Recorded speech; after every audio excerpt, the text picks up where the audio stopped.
أعوذ بالله من الشيطان الرجيم بسم الله الرحمن الرحيم ألم تر كيف فعل ربك بأصحاب الفيل ألم يجعل كيدهم في تضليل وأرسل عليهم طيرا أبابيل ترميهم بحجارة من سجيل فجعلهم كعصف مأكول. Dengan nama Allah yang Maha Pemurah lagi Maha Mengasihani. Tidakkah engkau mengetahui bagaimana Tuhanmu telah melakukan kepada angkatan tentera yang dipimpin oleh pembawa gajah yang hendak meruntuhkan Kaabah? Bukankah Tuhanmu telah menjadikan rancangan jahat mereka dalam keadaan yang merugi dan memusnahkan mereka?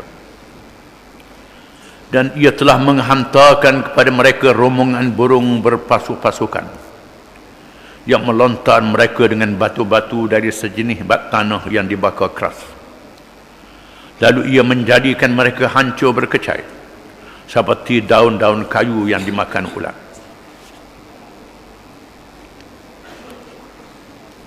Surah ini termasuk di kalangan surah Makkiyah, surah yang diturunkan di Makkah Al-Mukarramah,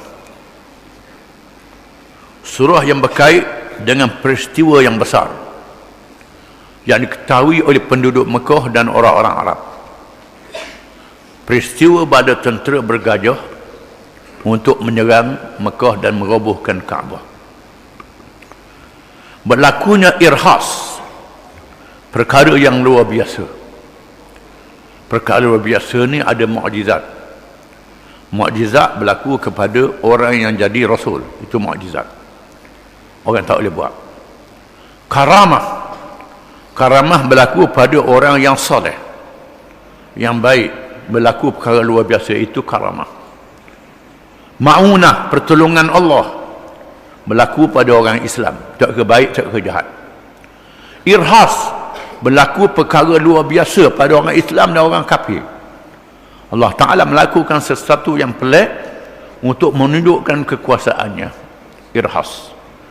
Sihir berlaku pada orang yang jahat, nak hujah kejahatan dia dengan sihir, nak melakukan kejahatan luar biasa juga, tapi jahat.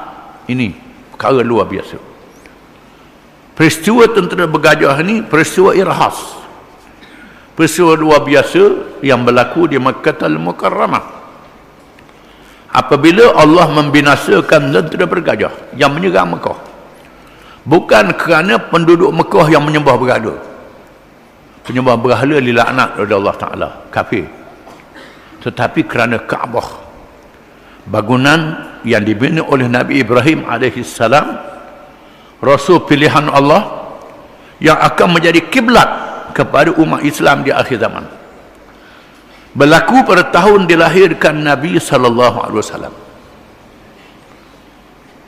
Bermula dengan kisah kaum Habasyah yang datang dari Afrika yang menakluk negeri Yaman, yang kita baca dalam sirah Nabawiyah, di mana seorang takbir mimpi memberitahu negeri Yaman akan jatuh, diserang oleh Habasyah. Habasyah menyerang negeri Yaman apabila berlakunya peristiwa Ashabul Ukhdud dalam suratul Buruj, iaitulah raja yang menganut agama Yahudi membunuh penganut Kristian. Kristian adalah agama Islam, Kristian yang asal, Islam yang dibawa oleh Nabi Isa AS. Apabila mereka mendapati penduduk dikatakan Najran.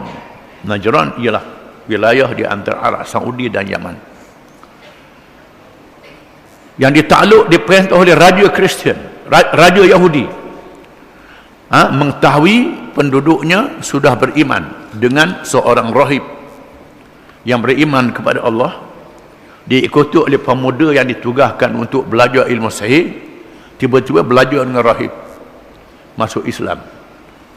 Allah Ta'ala menunjukkan karamah kepada pemuda ini, tak berjaya dibunuh. Akhirnya kisahnya kita baca dah dulu. Pemuda ni tunjuk cara bunuh dia. Setelah rahib dibunuh, setelah menteri yang beriman dibunuh, maka pemuda dibunuh dengan diajar oleh pemuda itu sendiri cara nak bunuh dia. Pemuda ni sanggup mengorbankan dirinya. Bila dia dibunuh, menyebabkan penduduk negeri itu beriman kepada Allah sebagian besar. Lalu raja mengarahkan supaya digali parit yang diletakkan kayu-kayu api, dinyalakan api. Setiap orang yang lalu ditahan. Percaya ke apa? Percaya ke raja je, percaya ke agama ni, agama rahib ni, beriman kepada Allah. Mana yang beriman kepada Allah dicampur dalam api, dibakar. Kisahnya kita dah baca dalam Ashabul Ukhdud. Peristiwa ni sapa kepada Raja Rom. Raja Rom menganut agama Kristian di masa itu, Rom Timur. Lalu Raja Rom mengarahkan jajahan takluk di Habasyah supaya menyerang Yaman. Dia hantar dua orang panglima untuk menyerang Yaman, Arbad dan Abraha. Satu nama Arbad, satu nama Abraha, untuk menyerang negeri Yaman. Setelah Yaman ditakluk oleh dua panglima ni, Yaman yang banyak hasil-hasilnya di masa itu. Yaman tempat perdagangan negeri-negeri timur. Negeri India, negeri China, negeri apa, pergi ke Yaman. Negeri yang maju, banyak hasil. Berlaku perkelahian di antara Arbad dan Abraha. Berlaku perkelahian Arbad dengan Abraha. Masing-masing ada bala tentera nak berperang. Pengikut Abraha nak berperang pengikut Arbad. Akhirnya mereka membuat keputusan supaya Abraha dengan Arbad ni berlawan. Mau berlawan dua orang ni, dah seorang ramai perang lah, mau dua orang ni berlawan. Maka berlawanlah Abraha dengan Arbad. Dalam perlawanan ini Arbad dibunuh, Abraha mendapat luka dan cedera. Dia hidup dengan kecederaannya dan dia menjadi pemerintah negeri Yaman. Lalu dia nak menunjukkan jasanya kepada Raja Habasyah. Setelah Raja Habasyah mungkin marah pada Abraha, nak serang Yaman, sehingga bernazar dia mesti jejak juga bumi negeri Yaman. Ibnu Katsir menyebut kisah dalam tafsirnya. Abraha kata, Raja Habasyah kata dia nak jejak juga negeri Yaman, nak hapuskan Abraha. Lalu Abraha memujuk dengan harta atau tanah negeri Yaman. Tanah negeri Yaman dihantar berapa guning tak tahulah. Suruh raja tunaikan nazar jejak tanah Yaman, cukuplah. Jejak atas tanah yang dihantar ni dan dapat. Raja pun puas hati. Abraha nak tunjukkan jasa dia lagi, mendirikan Qulais. Qulais ialah rumah ibadat untuk menandingi Kaabah yang didirikan oleh Ibrahim AS. Dia buat Qulais, bangunan yang cantik dengan ukiran yang tinggi. Ahli sejarah mengatakan tingginya bangunan ni kalau lenggok jatuh sokok. Kalau lenggok jatuh sokok. Lenggok. Dia kempen orang-orang Arab supaya datang ke Qulais, jangan lagi datang ke Kaabah. Menyebabkan orang Arab yang memuja Kaabah marah. Semangat perkauman Arab marah. Marah dengan tindakan Abraha ini. Walaupun mereka kafir, mereka tetap memuja Kaabah. Kaabah dipuja oleh mereka. Mereka pergi haji tiap-tiap tahun di Kaabah. Haji dengan makna perhimpunan ibadat. Itu makna haji. Ada yang beribadat betul menyembah Allah, sikit je, tak ramai. Abdul Muttalib termasuk toki Nabi. Ada yang menyembah berhala, menyembelih korban, darah sapu ke Kaabah, mendiri patung-patung dan berhala di keliling Kaabah. Syair-syair yang cantik disebut Al-Mu'allaqatus Sab'ah. 7 syair yang indah kata-katanya dicatat, ditulis, digantung dengan Kaabah. Walaupun syair-syairnya banyak orang tak pakar. Syair puja Arab, puja perempuan, puja hawa nafsu digantung dekat Kaabah. Mereka memuja Kaabah, berhimpun di situ. Apabila Abraham mendirikan Qulais, kempen supaya orang Arab pergi ke Qulais di Yaman, jangan pergi ke Kaabah. Lalu orang Arab pun buat akalan, antaranya mengikut satu riwayat di Beirut dekat Qulais. Satu riwayat kata bakar Qulais, dinyalakan api, menyebabkan Abrahah marah, sangat marah, dan menyediakan bala tentera untuk menyerang Kaabah, Mekah, menyerang Mekah dan meroboh Kaabah, menyediakan gajah yang paling besar. Dipilih gajah yang paling besar, nama gajah tu Mahmud, macam nama orang, nama Mahmud, nama gajah. Nama Nabi kita pun Ahmad, Muhammad, Mahmud, nama Nabi. Jangan orang nama Mahmud beras hati pula. Ada Mahmud nama Nabi, Ahmad, Muhammad, Mahmud nama Nabi. Tapi Abraham menamakan gajah dia Mahmud mengikut riwayat ahli sejarah. Hak ni paling besar. Disertai dengan gajah-gajah yang lain. Mengikut satu riwayat 8 ekor gajah. Mengikut satu riwayat 12 ekor gajah. Rancangan dia akan dipasang tali, diikat pada gajah-gajah ni, dia terik untuk dirobohkan Kaabah itu. Maka terik dengan gajah nak robohkan Kaabah. Bila orang Arab mendengar Qulais, Abraham nak robohkan Kaabah menggunakan rantai dan gajah, rata bukan tadi rata, zaman tu dah ada rata, nak terik dengan gajah. Orang Arab menyediakan tentera untuk menyerang Abraham, semua gagal, tak mampu nak menghadapi kekuatan dia. Dia terus marah dengan bala tentera dia menuju Mekah, dan sampai ke Taif. Orang Taif bimbang takut roboh rumah tokong di situ. Taif, Bani Saqif ada berhala dia, berhala dia, takut orang roboh berhala dia, iaitulah Al-Lat. Lalu mereka mengampu Abraham ni dengan memberi hadiah binatang-binatang ternakan untuk menjamu tentera dia, dan menghantar seorang petunjuk jalan nama dia Abu Righal. Kerana nak masuk ke Mekah ni, jalan dia berliku-liku, ada bukit-bukit, payah nak masuk.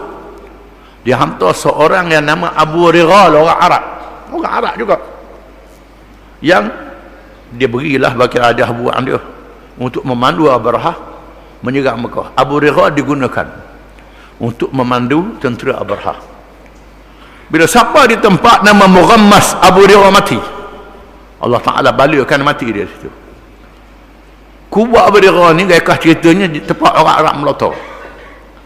Orang Arab pergi ke Mekah, bukan melotong Jemrah ketiga ni. Salah satu tempat melotong yang keempat ialah kubur Abu Righal.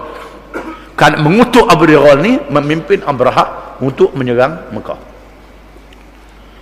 Abu Righal dilaknat oleh orang Arab, termasuk Arab yang menyembah berhala, melontar kubur dia, tempat melontar macam orang melontar syaitan, kerana dia memandu Abraham untuk menyerang Kaabah. Maka segala binatang ternakan di tengah jalan dirampahnya, termasuklah unta Abu Talib, unta Abdul Muttalib. Muttalib tok kaki Nabi ada lagi, iaitu tahun dilahirkan Nabi tak lahir lagi, ini pada tahun itu. Di mana 100 ekor unta Abdul Muttalib telah dirampah oleh tentera Abraham. Lalu Abraham menghantar utusan supaya memanggil siapa ketua Mekah ni, untuk berunding supaya menyerah kalah. Lalu memang sudah tahu nak lawan Takrab, bala tentera yang sangat besar, gajah pula. Orang Arab mana ada gajah, binatang yang paling kuat pada masa itu. Abu Talib dijemput, berjumpa dengan Abraham. Abraham meraihkan Abu Talib. Dalam perundingan itu, Abraham minta dia nak masuk Mekah. Abraham kata, aku tak ada nak larang mu nak masuk, tak ada nak larang mu nak masuk. Dan nak apa? Tanya Abu Talib, tanya Abdul Muttalib. Muttalib kata, aku nak 100 ekor unta, hak mu ambil unta aku. Herang Abraha. Kerajaan yang besar 100 ekor unta jadi apa? Sikit sangat. 100 ekor unta sikit sangat. Abraha herang. Macam mana dia nak serang rumah ibadat yang sangat dimuliakan oleh orang Arab? Tiba-tiba sanggup dengan 100 ekor unta. Ganti unta dia 100 ekor.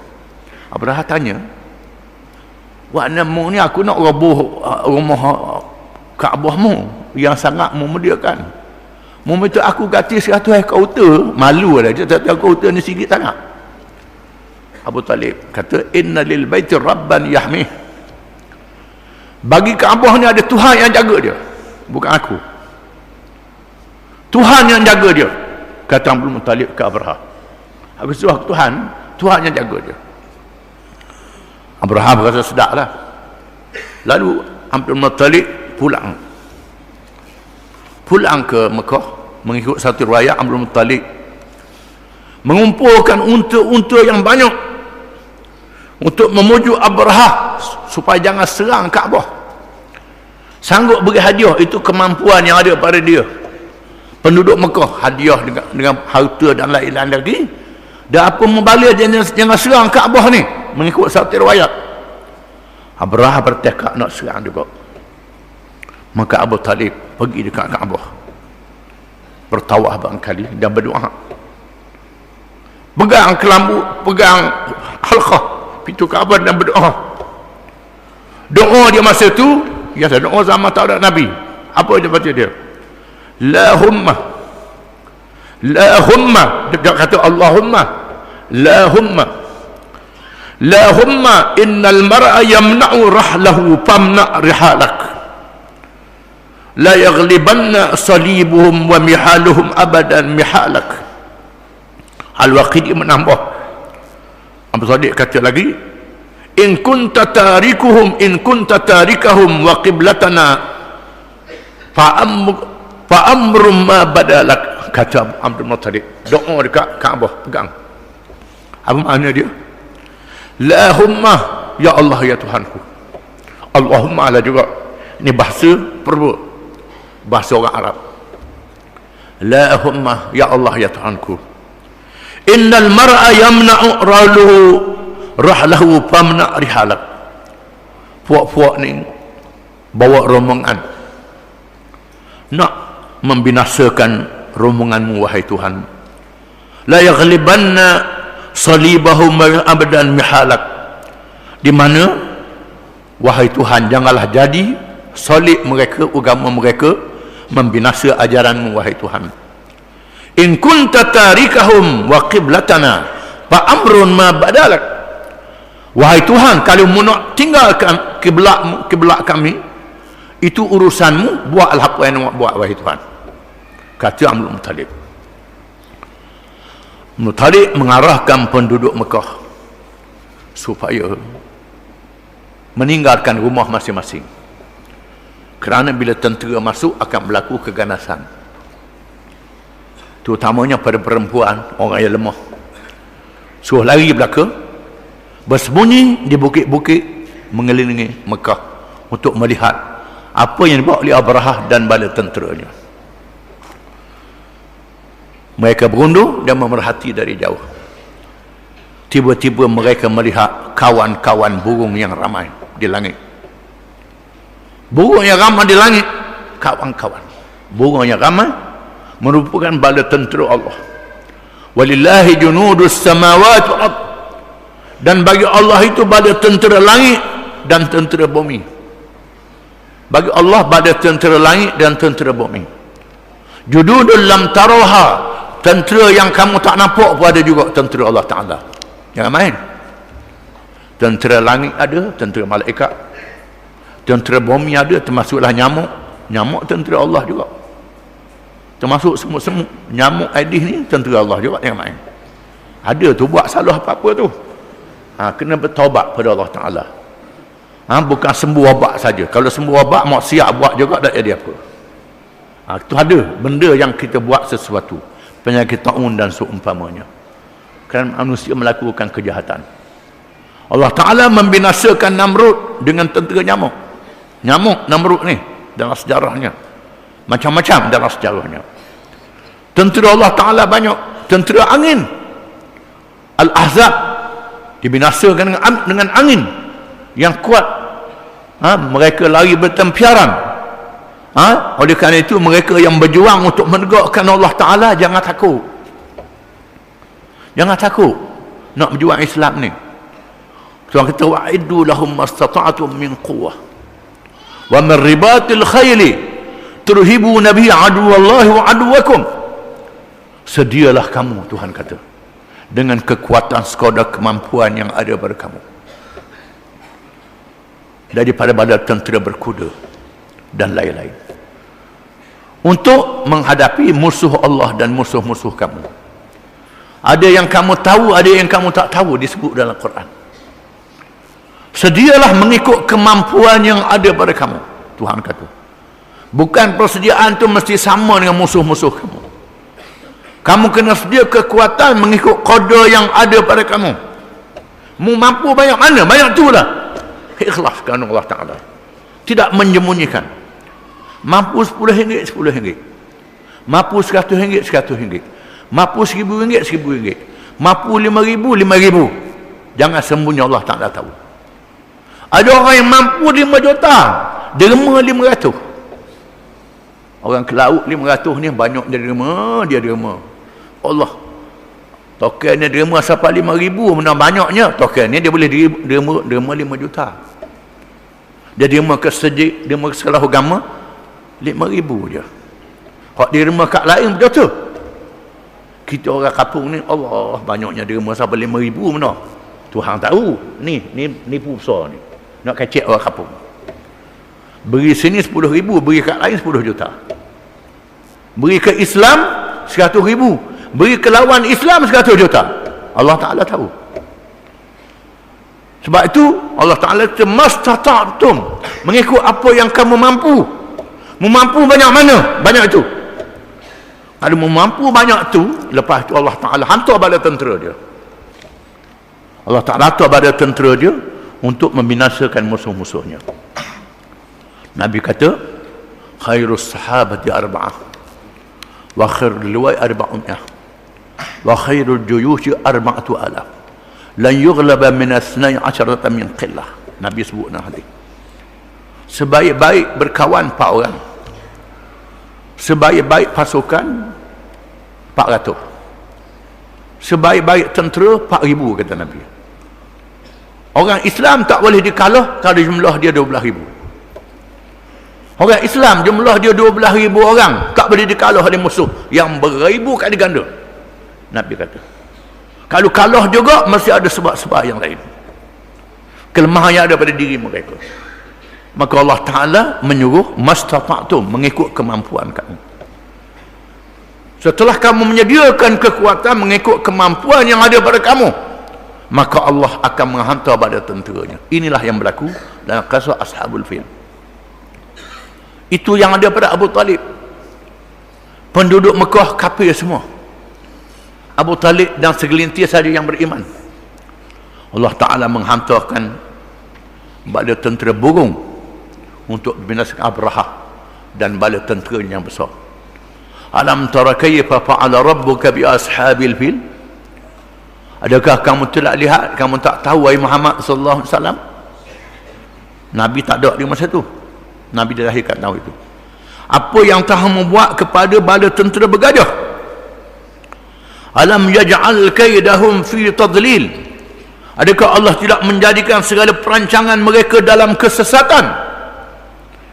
Perancangan mereka nak robohkan Kaabah, walaupun mereka adalah Kristian, menganut agama Allah. Penduduk Mekah adalah musyrikin, orang kafir, tapi Kaabah ni kiblat yang dibina oleh Ibrahim alaihissalam. Ibrahim yang membina ke Allah Ta'ala nak jadikan kiblat pada penganut umat Muhammad SAW di akhir zaman. Tidakkah kamu melihat perancangan yang dibuat oleh Abrahah dan bala tenteranya dalam kesesatan, menggunakan gajah yang paling besar dan 8 gajah, mengikut riwayat 12 gajah yang lain. Bila sampai dekat Kaabah, dia hadap gajahnya ke Kaabah, gajah tak pergi. Bertabik gajah. Hadap ke Kaabah tak pergi. Hadap ke Yaman baru jalan. Hadap ke Syam baru jalan.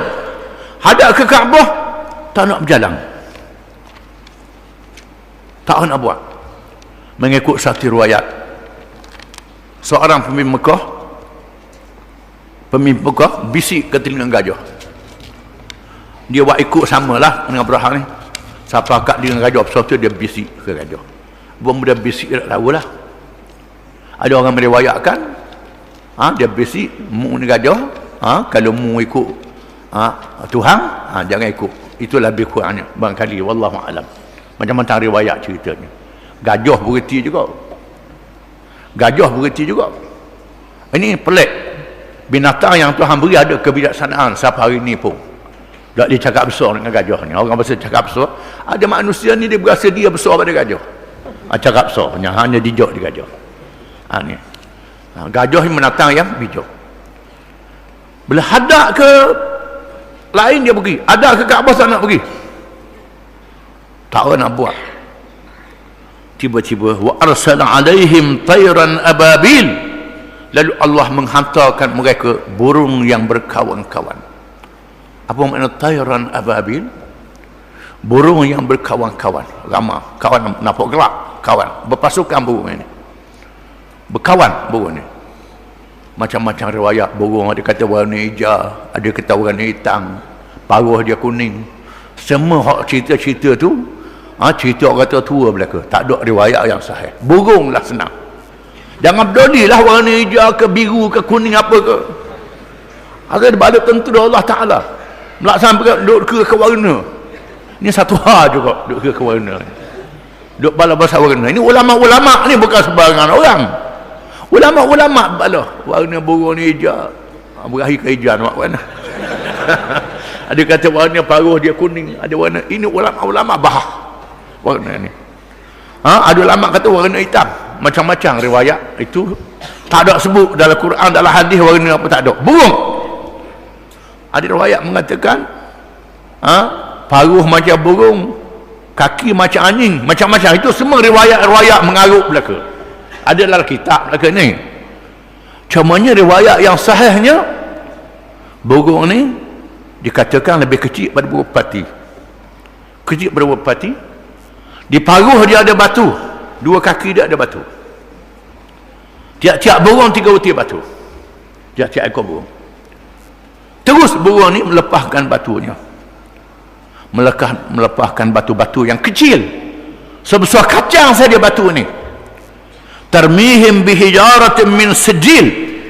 Melantar mereka dengan batu-batu daripada sijil. Sijil, ulama mengatakan batu yang sangat keras. Ada ulama mengatakan batu yang dicampur batu dengan tanah yang keras.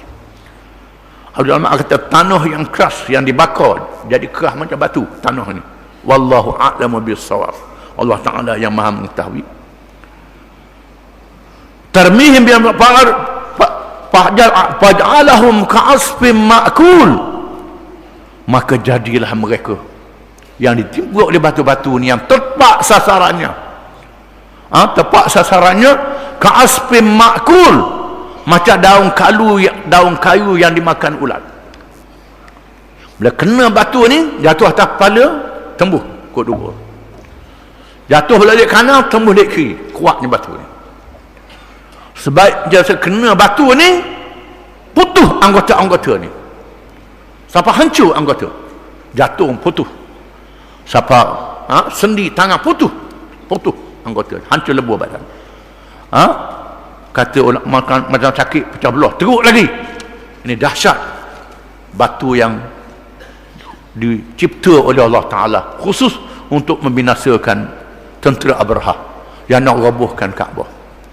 Allah Ta'ala abadikan dalam surah Al-Quranul Karim, surah yang khusus dinamakan Suratul Fil, surah gajah, mengambil sempena gajah yang digunakan untuk membinasakan tentera, di mana tak disebut dalam Quran ni gajah kena juga, kedak kena juga, yang peduli, itu urusan Allah Ta'ala. Apa yang penting ialah peristiwa yang menakjubkan merupakan tanda-tanda kelahiran Nabi Muhammad sallallahu alaihi wasallam, merupakan tanda-tanda kebesaran Rasul Ibrahim alaihi salam yang membina Kaabah untuk menjadi kiblat pada orang Islam sehingga hari kiamat. Wallahu a'lam.